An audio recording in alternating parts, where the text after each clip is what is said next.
حضرت عبادہ بن صامت رضی اللہ تعالیٰ عنہ جنہیں غزوہ بدر میں شرکت کا شرف حاصل ہے، اس کے علاوہ آپ کو لیلۃ العقبہ میں موجودگی کا بھی شرف حاصل ہے۔ بیان فرماتے ہیں، ایک مرتبہ نبی اکرم صلی اللہ علیہ وسلم کی خدمت میں صحابہ کرام رضوان اللہ علیہم اجمعین حاضر تھے۔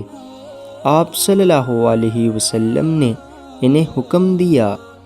تم میرے ہاتھ پر اس بات پر بیعت کرو کہ کسی کو اللہ کا شریک نہیں بناؤ گے، چوری نہیں کرو گے، زنا نہیں کرو گے، اپنی اولاد کو قتل نہیں کرو گے، کسی پر جھوٹا الزام نہیں لگاؤ گے، اور بھلائی کے کاموں میں نافرمانی نہیں کرو گے۔ آپ صلی اللہ علیہ وسلم نے مزید ارشاد فرمایا، جو شخص اس عہد کو پورا کرے گا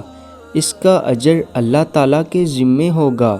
اور اگر کوئی مذکورہ بالا گناہوں میں سے کسی ایک کا مرتکب ہو جاتا ہے تو اس کے نتیجے میں جو دنیاوی سزا اسے ملے گی وہ سزا اس کے گناہ کا کفارہ ہوگی، لیکن اگر کوئی شخص ان میں سے کسی ایک گناہ کا مرتکب ہوا تو پھر اللہ تعالیٰ اس کی پردہ پوشی فرمائے، یعنی کسی کو اس گناہ کا پتہ نہ چل سکے جس کے نتیجے میں اس پر دنیاوی سزا کے احکام لاگو ہوں، تو اب یہ اللہ تعالیٰ کی مرضی ہے کہ آخرت میں اسے سزا دے یا اس کے گناہ سے صرف نظر کرے۔ حضرت عبادہ بن صامت فرماتے ہیں، ہم نے ان باتوں پر بیعت کی۔